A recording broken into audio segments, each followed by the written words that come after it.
Welcome back to the deep dive. This is where we take your sources, could be articles, research, maybe even your own notes, and we really dig in to find the most important insights. Today, we're diving deep into historical fiction, specifically Pam Jenoff's novel, The Commandant's Girl. We've got a really fascinating pile of material here: author's notes, excerpts, stuff that really drops you right into Krakow during World War II through the eyes of a young woman named Emma. So, our mission today is to unpack Emma's journey, look at the incredibly tough choices she faced, and, well, understand how war just fundamentally changes things like identity and survival. Exactly. And what's so compelling looking through this material is what it shows us about the human spirit, how people cope under just unimaginable pressure. It's more than just a story, really. It's sort of a window into adaptation, compromise, finding strength when literally everything is being taken away. Okay, so let's unpack Emma's world. She's a young Jewish woman in Krakow. Her life seems pretty normal, and then, boom, the Nazi occupation just turns everything upside down. Right. And the book paints this picture of her life before, simple things. Baking with her father in their tiny apartment in the Jewish quarter, then her courtship with Jacob, him asking her father's permission, proposing by the river, a simple silver ring. And then moving into the Bow home after they marry, which, for her, coming from her background, it seems like a museum, right? Absolutely, a huge shift. But even then, there's this undercurrent. Jacob's mysterious work, him leaving suddenly, telling her to burn a paper. Which she doesn't. She hides it. Already, she's making these small choices, holding on to things. Yeah, trying to hold on to him, even tracing his hand to remember the shape. It's quite poignant. Then the occupation really hits hard. Jacob vanishes completely. And her first thought, go back. Back to her family, back to the Jewish quarter. Yeah, that instinct for the familiar. She packs a small bag, takes off her rings, wedding, engagement, hides them with the marriage certificate in the suitcase. Like shedding this other life. Trying to, yeah. She walks back to her old neighborhood, Mm-hmm. finds it just desolate, silent. Like, it disappeared overnight, she says. She even remembers Jacob's reaction to her poor neighborhood when they first met. And this is where reality crashes in. A kid, Jonas, tells her what happened. Soldiers came, forced everyone out, towards the river. And she sees the proof the mezuzah ripped from her family's doorframe. Yeah. And then she follows them, finds the ghetto in Podgorze. That description of the wall, sculpted like tombstones. Chilling. Just visually setting the scene for what's inside. And inside, she describes this wall of human stench. The people. Gaunt, bedraggled. It's horrific. She finds her parents in this tiny, dark, moldy room, makes her childhood home seem like a palace, she notes. Even though her mother tried, hanging sheets, curtains, Yeah. trying to make it livable, it's just bleak. But Emma, when she's inside, she doesn't just collapse. She finds work at an orphanage. Right, trying to contribute. She's seen the harshness up close, these kids, about 30 of them, mostly toddlers, so thin from the rations. And she shares her own food with them, finding these little moments of connection, even there. And it's through this work she meets Marta, which is important. Yeah, because Marta kind of introduces her to another side of ghetto life, these quiet acts of defiance. Like the Shabbos dinner. Marta invites her.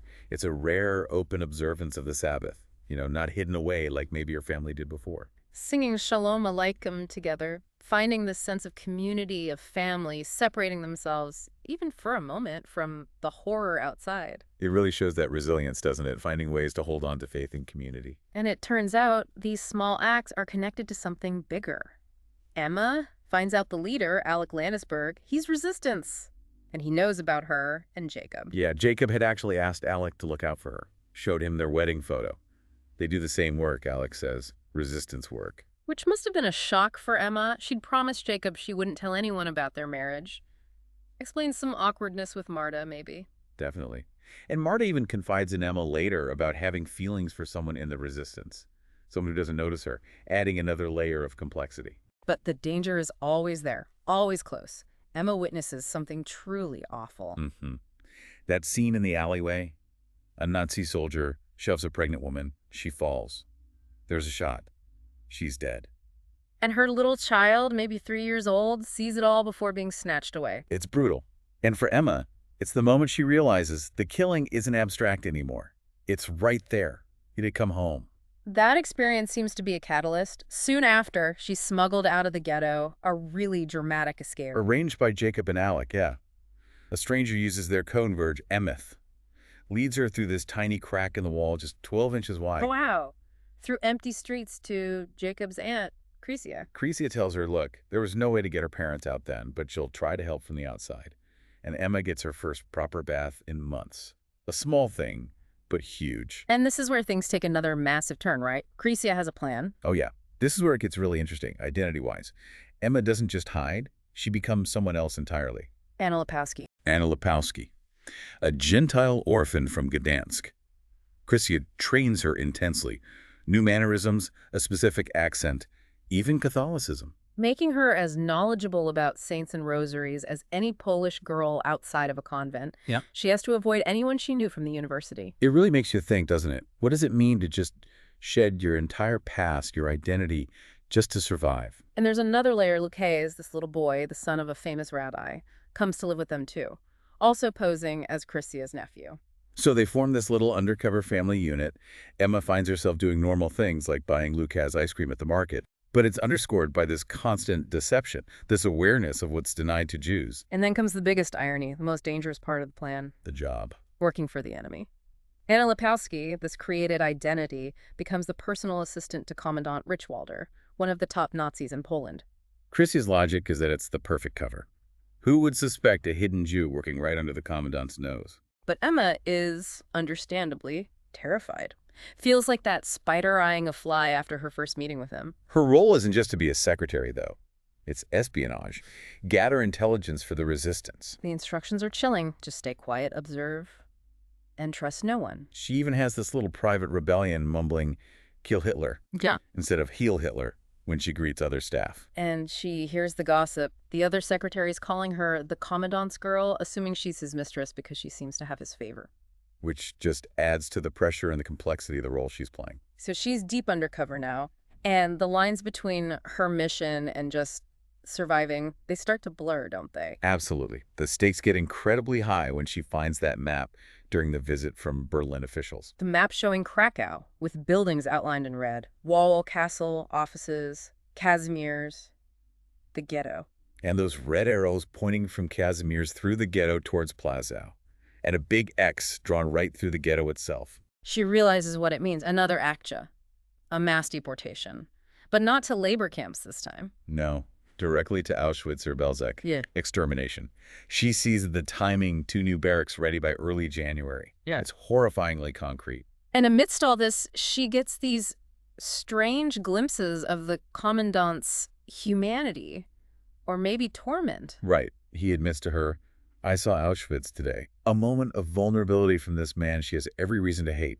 She later finds a photo of his dead wife, Margot, too. It complicates things. It definitely complicates her relationship with him. She has to keep up the act, this Anna persona, even as he seems to develop actual feelings for her. Asking her out, giving her gifts, Yeah. like that silver necklace from Berlin. She feels it's like a heavy noose. And Krysia's advice is so pragmatic, almost chillingly so. Yeah, basically saying, look, sometimes chemistry happens, feelings get complicated, even for multiple people. Just recognize it and be careful. It's just, the moral tightrope she's walking is unbelievable. Her wedding anniversary to Jacob comes around while she's navigating this. She has to go to church, pretend to be Catholic. She even notices little Lukasz trying to imitate crossing himself. The layers of deception are constant. And connecting this to the resistance mission, she's not just observing anymore. She has to act. Right. She uses her position, that closeness, to steal security passes. And then Alec gives her an even bigger task. Getting into the Commandant's private study at home. Exactly. Looking for anything, correspondence, memos, directives about future plans for the Jews. Alec warns her how dangerous it is. Richwalder's known for being intensely private. And this leads to, well, the most compromising act of all. Yeah. To get access to his apartment, to that study, she sleeps with him. She rationalizes it later, right? Part of the role, the mission. But the physical reaction tells the real story. Yeah. Feeling nauseous, vomiting afterwards, telling herself she had to make it look as though I really liked him. The cost is immense. And even when Jacob makes that brief secret visit later, she feels this shame about the intimacy with the Commandant, though Jacob doesn't seem to pick up on it. That visit from Jacob is like a breath of fresh air, but also increases the danger. He's still focused on the resistance, telling her things may change soon, talking about the Maccabees, about miracles. It will happen for us here too. It has to. He still sees her as his wife, as part of this fight. A warrior almost. But then almost immediately after he leaves, the Gestapo show up at Krysia's looking for him. And Krysia has to think fast. lying, even flirting with them to throw them off the scent. The danger is just constant. And then Emma receives the news that changes everything again. The pregnancy. She realizes her last period was 3 months ago, and the timing means... It's almost certainly the Commandant's child. Just imagine that realization, carrying the child of the man who represents everything she's fighting against. And Chrissy's reaction is, well, it's shaped by her own past trauma, a forced abortion, losing her lover. She tries to give Emma strength, redefine it. Telling her, your child has a Jewish mother, he or she will be Jewish, and it will be Jacob's child, no matter what. It's an incredible act of reframing, trying to reclaim the child's identity from the circumstances of its conception. Crisia even advises her on how to manage the timeline, say the baby was premature. But secrets like that are hard to keep, especially in that environment. Right, Malgorzata, that jealous secretary, she figures it out, and she's ready to tell the Commandant. But he finds out from Malgorzata, not Emma, and his reaction is unexpected. He's delighted. Tells Emma he always wanted children. Mentions his late wife, Margot, never got the chance, though Emma remembers seeing Margot pregnant just before she died. He wants to protect her, send her away to his sister in Austria, away from the war, for her and the baby. It's this bizarre mix of care and control from the oppressor. And this all leads towards the final devastating climax. Emma learns the full story about Margot, the Commandant's wife. From Alec, right? Yeah. Alec reveals Margot's maiden name was Rosenthal. Her father was Jewish, a political activist. And Rich Walder. He wouldn't help him. No. To protect his own career, he let Margot's father get arrested, sent to Bergen-Belsen, where he was executed. And Margot. Shot herself the next day with a Commandant's own gun. Wow. That changes everything Emma thought she knew about him, or the complexity she saw. Absolutely. So she confronts him, reveals who she really is, Emma, the Jewish woman, accuses him. And he just breaks. Seems like it. Becomes delusional, thinks he's talking to Margot, insists he loved them, he had no choice, then points a gun at Emma, saying he can't live with her lies, her betrayal. It's terrifying, but she manages to escape him initially. Using sleeping powder, Crisia got her from that doctor in the ghetto, Pankiewicz's. She drugs him and runs to the ghetto wall. One last attempt to connect with her family. But it's more heartbreak. Her mother died 10 days ago, her father. He's there, but so frail. He gives her the rings, the marriage certificate. Still believing the child is Jacob's grandson. Telling her to tell Jacob to stop the political nonsense and raise his grandson. His faith is absolute. The Lord is my shepherd. Such a powerful, painful moment. Past and future colliding right there at the wall. But the escape isn't over. The Commandant wakes up, finds her on the bridge. And then Marta appears out of nowhere, shoots the Commandant to save Emma. And admits her feelings for Jacob to Emma right then. Yeah, a final confession. But then Marta herself is shot. It's just chaos and tragedy. And then another twist. Stanislaw, the Commandant's driver, helps her get away. Unexpected help from the enemy side. But the losses keep piling up. She gets back to Crisia's.